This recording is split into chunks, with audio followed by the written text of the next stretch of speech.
안녕하세요. 30대 여성입니다.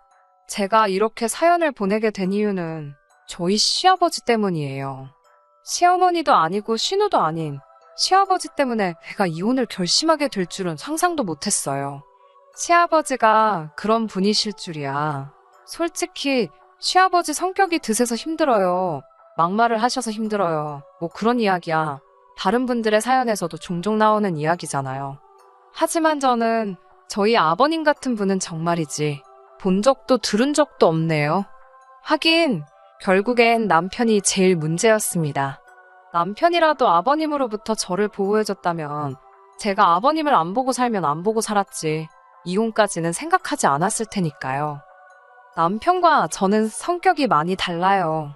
두 사람 성격 중 누가 더 좋다 나쁘다를 떠나서 저는 주변 사람들의 눈치를 좀 보는 편이지요. 그렇다고 상대방한테 빌빌거리는 건 아니고 눈치껏 행동한다고 할까요? 짚고 넘어가야 할 일은 짚고 넘어가는 편이고요. 반면에 남편은 눈치가 없는 편이고 굳이 서로 불편한 상황은 만들어서 뭐하냐. 안 해도 될 말은 하지 말자는 식이지요. 제가 남편과 이혼하게 된 이유를 이야기하려면 일단 저에 대해서 설명을 해야 할 것 같아요. 제가 대학생일 때 저희 부모님께서는 음주운전 교통사고로 세상을 떠나셨습니다. 하지만 가해자를 탓하고 원망하고 슬퍼할 겨를도 없이 제가 처리해야 할 일들이 많았어요. 부모님께선 작은 식당을 운영하고 계셨는데 도무지 저 혼자 어떻게 할 수가 없어서 가게를 팔았습니다. 부모님이 생전에 고생하시면서 일구신 재산이라 생각하고 권리금까지 받아서 팔았습니다. 이 밖에도 아파트를 상속받게 되었고 얼마의 예적금 그리고 보험금도 좀 나왔어요. 이 과정에서 정말 상처가 되었던 건 친척들의 반응이었습니다.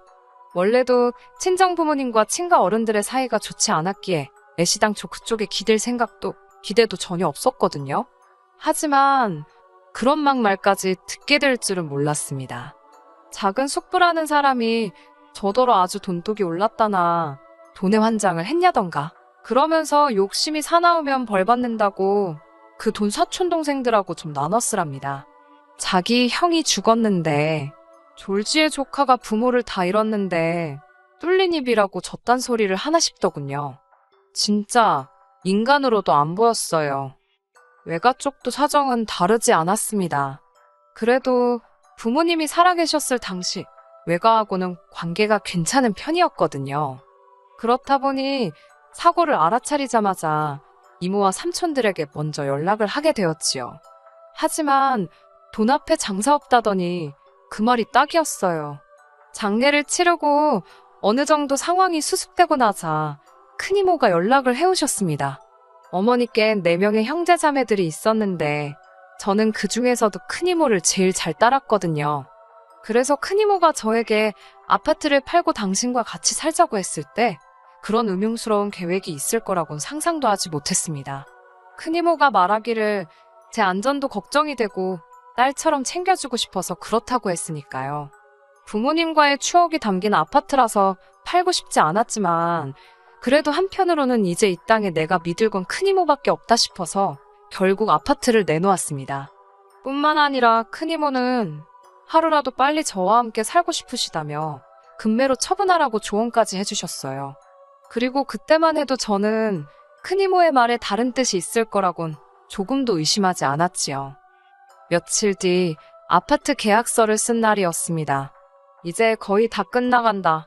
속이 시원하다며 큰이모가 일단 아파트 잔금까지 받으면 제가 가진 돈은 전부 당신한테 맡기라 하셨어요. 몇 배로 불려주신다는 말과 함께요. 그때 뭔가 조금 깨름직한 기분이 들었지만 어떻게 말해야 할지 모르겠더군요. 그리고 그날 밤 이모와 이모부가 하시는 대화를 듣고 전 크게 충격을 받고 말았습니다. 두 분께서 제 돈을 가지고 사업 계획을 세우고 계셨으니까요. 정신이 번쩍 들었고 이튿날 저는 바로 계약자에게 연락을 취했어요. 그리곤 생판남인 그분에게 구구절절 제 상황을 털어놓았습니다. 다행히 제 또래의 딸이 있다는 그 여사님께서 그 누구보다 저를 위로해주시며 계약을 물러주셨네요. 시간이 흘러 원래대로면 잔금을 받았어야 하는 날이었습니다. 이른 아침부터 몇 시에 부동산에 가냐며 같이 가자고 연락을 해온 큰 이모에게 곰곰이 생각해봤는데 역시나 아파트는 안 팔고 싶다고, 그리고 돈 관리도 제가 알아서 하겠다고 말씀드렸습니다. 그러자 큰 이모는 처음엔 저를 어르고 달래시는 듯 하더니 결국 얼마 가지 않아 화를 내시며 속내를 드러내셨습니다. 너 크는 동안 내가 너한테 얼마나 잘해줬는데 하늘에 있는 네 엄마가 너 욕심 사납다고 욕할 거라면서 별의별 소리를 다 하시더라고요. 그 이후로는 정말이지 아무도 믿을 수 없게 되었습니다. 이후로 기댈 수 있는 가족 하나 없이 10년을 혼자 살았습니다. 그러다 우연히 남편을 소개받게 되었지요. 제 모든 상황을 알면서도 남편은 개의치 않는 눈치였어요. 그리고 남편이 프로포즈를 해왔을 무렵에는 성격 차이로 인한 다툼도 많이 줄어든 상태였고요. 그래서 결혼을 결심했지요. 하지만 저에게도 가족이 생긴다는 기쁨이 컸던 탓인지 나름대로 따질 건 따지고 고른다고 골랐는데도 못 보고 지나친 것들이 있었네요. 결국 이렇게 이혼을 하게 된 걸 보면 제가 헛똑똑이었나 봐요. 아무래도 친정이 없다 보니 상견례는 따로 하지 않았습니다. 상견례에 나서주실 어른들이 없다는 걸 시부모님께서 이해해 주셨어요. 결혼식이나 혼수, 예당 같은 경우 제가 부모님이 물려주신 집에서 살고 있었는데 위치 자체가 저나 남편 직장에서 그다지 멀지 않아서 남편이 들어와서 살기로 했습니다. 혼수를 해봤자 이미 집에 기본적인 가구 과전은 다 갖춰져 있었기에 남편이 크게 돈 쓸 게 없었어요. 하지만 예단은 생략하기가 어려웠습니다. 주변 지인들이 그래도 네가 해가는 게 많은데 무슨 예단까지 해가냐고 한마디씩 하긴 해줬지만 당시만 해도 솔직히 저 말이지요. 시부모님과 정말 잘 지내고 싶었습니다. 저희 부모님이다 생각하고 잘해드리고 싶었고 정말 딸 같은 며느리가 되고 싶었습니다. 잘 보여서 예쁨 많이 받고 사랑도 많이 받고 싶었네요. 그래서 예단으로 두 분께 명품 시계 해드렸습니다. 이후로도 이틀에 한 번씩 전화드리고 옷 사드리고 한 달에 30만 원씩 용돈 드리고 명절과 아버님 생신 때 또 따로 50만 원씩 챙겨드렸어요. 제 딴에는 정말 최선을 다했습니다. 하지만 시부모님을 만족시켜드리는 건 제가 생각한 것보다 훨씬 힘들고 서러웠습니다. 그간 제가 겪은 일들을 하나하나 열거하자면 3일 밤을 꼬박 지새도 모자랄 판이지요. 그러니 이혼을 결심하게 된 결정적인 사건만 털어놓겠습니다. 솔직히 식을 올린 이후로 어머님 아버님을 직접 겪어본 결과 다른 분들과 크게 다를 것도 없다는 건 알아차렸습니다. 그래서인지 딸 같은 며느리가 되겠다는 제 다짐이랄까요? 그 마음가짐도 조금씩 사라져가고 있었지요. 그러다 식을 올린 지 6개월 만에 정말 어처구니 없고 실망스러운 사실을 알게 되었습니다. 그전부터 항상 의아했던 것이 아버님께서는 평생을 택시 운전사로 돈을 버셨다 들었거든요. 그러나 단 한 번도 아버님이 운전하시는 모습을 보질 못했습니다. 차가 없으신 것도 아니었어요. 그래서 언젠가 아버님께 아버님은 운전하시는 걸 안 좋아하시나 보다고 운을 띄웠습니다. 그러자 아버님께선 멍청한 놈들 때문에 발이 묶였다며 갑자기 짜증을 내셨습니다. 솔직히 그땐 그 말뜻을 정확히 이해하지 못했는데 저희 아버님 성격이 워낙에 불같으셔서 또 묻기도 그렇고 그냥 그러려니 했네요.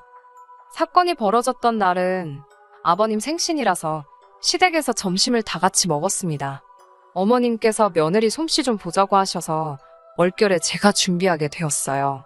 사실 남편 말로는 생신에는 항상 외식을 했다고 해서 올해도 당연히 외식을 할 줄 알았거든요. 아무튼 어머님께선 미역국을 비롯한 몇 가지 음식 목록을 정해주셨어요. 그리고는 추가로 아버님께서 갈비찜을 좋아하시니 며칠 두고 먹게 양 좀 넉넉히 그리고 꼭 칸으로 준비하라셨습니다. 물론 상차림에 들어간 비용은 전부 저희 생활비로 부담해야 했고요. 그래서 생신 선물로는 요새 유행한다는 용돈 박스에 10,000원짜리로 50만 원만 채워 넣었습니다.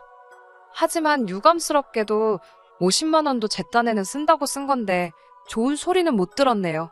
아버님께선 이게 다 5만 원짜리였으면 얼마나 좋았겠냐며 오히려 핀잔을 주셨거든요.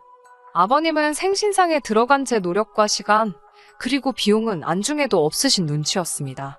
순간 파스가 덕지덕지 붙은 제 손목을 보니 눈물이 왈칵 쏟아지더라고요. 그러자 아버님께선 저더러 갑자기 왜 재수없게 남의 생일상 앞에서 울고 난리냐며 밥맛 떨어진답니다. 그러더니 앞에 놓인 생신상을 냅다 발로 차시고는 술이나 드시러 가셔야겠다며 자리를 일어나셨어요. 화장실로 향하시던 아버님께서 남편에게 가서 차 시동 걸라고 그러시는 게 들렸습니다. 하지만 이미 남편이나 아버님이나 식사를 하는 동안 막걸리와 소주를 꽤나 마신 상태였기에 둘 중 누구도 운전을 하면 안 되는 상황이었지요.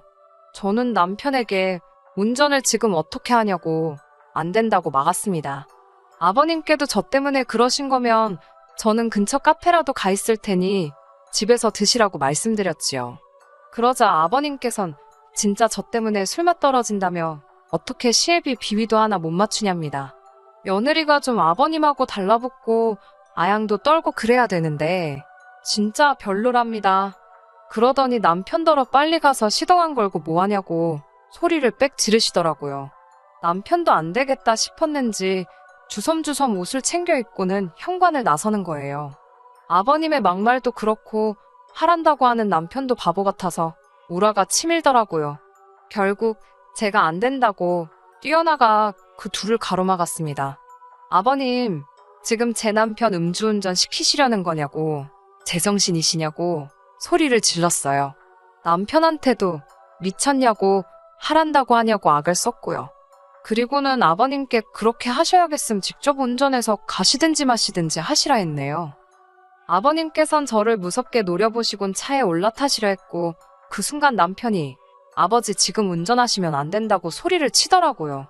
그리고는 어머님더러 빨리 아버지 좀 잡으시라고 소리를 질렀어요. 그런 남편의 모습은 처음이었기에 정말 깜짝 놀랐지요. 어머님께서도 당신 지금 운전하면 잡혀간다며 아버님을 붙잡고 늘어지셨습니다. 아버님께서는 어머님에게 쌍욕을 하시면서 이거 놓으라고 당신 마음대로 술도 못 먹으러 가냐면서 아주 난리도 아니었지요. 그러자 남편도 아버지 지금 무면허나 마찬가지시라고 이번에도 하시면 진짜 큰일 난다고. 결국 한바탕 소동이 있고 나서야 아버님은 누구한테 하시는 건지도 알 수 없는 욕지거리를 내뱉으시며 집 안으로 들어가셨습니다. 저와 남편도 진땀을 뺐고 대리운전을 불러서 집에 오게 되었지요. 집에 도착하자마자 남편에게 아까 했던 이야기가 다 뭐냐고 물었습니다. 아버님께서 왜 지금 운전을 하시면 안 되냐고 무면허라니 그게 무슨 이야기였냐고 물었어요. 남편은 귀찮다는 듯이 음주운전 2번 하다 걸렸다고 대꾸를 하다가 아차 싶었는지 입을 다물더라고요. 그럴만도 했지요. 남편은 저희 부모님이 왜 돌아가셨는지도 잘 알고 있었고 그래서 제가 음주운전하는 사람은 인간 취급도 안 한다는 것도 너무 잘 알고 있었으니까요. 저는 어이가 없어서 왜 그 이야기를 이제 하냐고 결혼 전에 왜 안 했냐고 물었습니다. 그러자 남편은 제가 이렇게 나올 거 뻔히 아는데 못하러 하냐입니다. 모르는 게 약이라면서 네가 나랑 살지 우리 아버지랑 살 건 아니었잖아라고 덧붙이는 남편을 보고 있자니 열이 뻗치더라고요. 그렇지만 그때만 해도 진짜 아버님 상종 못하겠다 생각했지 남편이 날 속였으니 이혼해야겠다. 그런 생각은 하지 않았습니다. 하지만 이튿날 일요일 아침이었습니다. 전날에 그 난리부르스와 아버님의 충격적인 과거 덕분에 새벽까지 잠을 못 이루고 설치다가 새벽 4시가 되어서야 간신히 눈을 붙였거든요. 그런데 아침 7시부터 전화벨이 울리더군요. 어머님이셨습니다. 간밤에 무슨 일이라도 있으셨던 건가 싶어 놀란 가슴으로 전화를 받았지요. 그러자 어머님께선 아버님이 저와 남편을 찾으신다며 지금 당장 시댁으로 오라고 하셨습니다. 문득 어제 있었던 일이 머릿속을 스치면서 짜증이 스멀스멀 올라오더라고요. 게다가 아버님 생각까지 하니 가서 표정 관리나 할 수 있을지 자신이 없었지요. 하지만 어쨌든 그때만 해도 앞으로 안 보고 살겠다까지는 아니었으니까 일단은 남편과 함께 시댁으로 향했습니다. 시댁에 도착하니 아버님께서 저와 남편에게 할 이야기가 있으시다 했습니다. 어제보단 멀쩡해지셨길래 솔직히 사과라도 하려고 하시나 하다못해 어제 일에 대해 나름대로 변명이라도 하시려나 싶었어요. 하지만 그런 제 기대는 얼마 가지 않아 산산조각이 났습니다. 아버님께선 남편더런 당신 옆에 앉으라고 하시더니 저를 향해 설교를 시작하셨습니다. 부모도 없는 저를 당신 며느리로 삼겠다 했을 때는 당신도 어느 정도 접고 들어간 부분이 있었답니다. 그래도 좋은 대학 나와 회사 다닌다고 하길래 말귀는 잘 알아듣고 싹싹한 줄 알았다나요. 그런데 요새 하는 걸 보면 영 당신 마음에 차지 않으신다며 이렇게 빡대가리인지 몰랐답니다. 전에는 이 집에서 당신 말 토다는 인간이 없었는데 여자 하나를 잘못 들여서 자기가 별꼴을 다 본다고요. 아버님의 막말에 결국 제가 폭발을 했고 저는 아버님께 처음으로 대들었습니다. 저야말로 아버님 성격이 우악스럽고 개떡 같은 건 알고 있었지만 범죄자인 줄은 몰랐다고요. 음주운전으로 면허 취소라니 그게 인간이 할 짓이냐고 소리를 질렀습니다. 설령 실수라 치더라도 반성을 해야지. 어제 그냥 운전하시게 둘 걸 그랬다고. 그래서 경찰 불러서 쇠고랑차게 만들었어야 한다고 악을 썼어요. 그러자 남편이 저더러 미쳤냐길래 진짜 미친 게 어떤 건지 보여줄 거냐고 소리를 지르고는 부엌으로 향했습니다. 제가 김치통에 바리바리 해왔던 갈비찜이 냉장고 안에 있었거든요. 그걸 끄집어내서는 뚜껑 열고 거실 바닥에 던졌습니다. 그 갈색 김치통 아시지요? 덕분에 거실 바닥에는 온통 갈비찜 양념의 기름기가.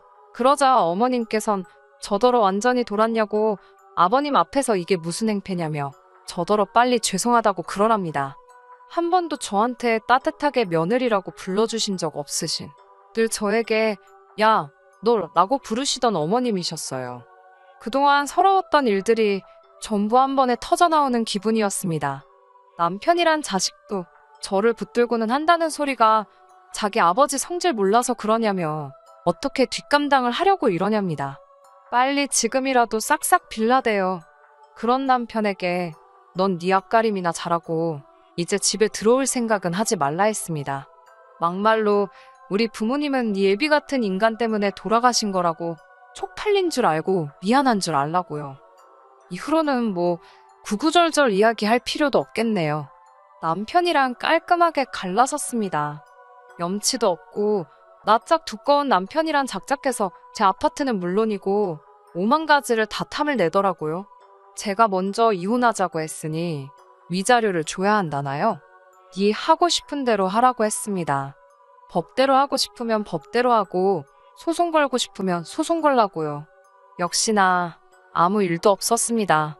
그냥 스무스하게 헤어졌지요. 진짜 웃겼던 건 저희가 협의 이혼을 했다 보니 한 달의 숙려기간이 주어졌었거든요. 그 한 달이 다 끝나갈 즈음에서 어머님 아버님이 저에게 만나자고 연락을 해오셨더라고요. 이제 뭐 겁날 것도 없겠다 만났습니다. 그러자 두 분이 제 손을 부여잡으시곤 얼마나 그동안 힘들었냐며 당신들이 진작에 마음의 문을 열지 못해서 미안하답니다. 딸 같은 며느리라고 생각하다 보니 이것저것 가르쳐주고 싶은 게 많았다나요. 그러면서 다시 처음부터 시작한다 생각하고 잘해보잡니다. 뭐 때문에 갑자기 그러신 건지는 지금도 모르겠어요. 돈 때문인가 싶기도 하고. 하지만 진심이었든 아니었든 저에겐 더 이상 중요한 문제가 아니었지요. 저는 그냥 한바탕 신나게 웃고는 조심히 들어가시라 했습니다. 다시는 연락하지 마시라고요. 1년도 못 살고 호적 지저분해지고 솔직히 하늘에 계신 부모님을 생각하면 죄송스럽고 슬프고 그렇습니다. 아마 하늘에 계신 부모님도 저를 보면서 그러시겠지요? 속상하고 미안하고 세상 그 어디에도 부모님처럼 저를 사랑해줄 사람은 없다는 걸 너무 잘 알게 된 지금 그 어느 때보다 떠난 부모님이 그립네요. 하지만 저 하늘 어디선가 저를 응원하고 계실 부모님을 생각하며 슬퍼하기보단 씩씩하게 살겠습니다. 끝까지 들어주셔서 감사합니다. 오늘의 사연은 여기까지입니다. 구독과 좋아요, 알람 설정 부탁드리고 더 좋은 사연으로 다시 찾아뵙겠습니다. 감사합니다.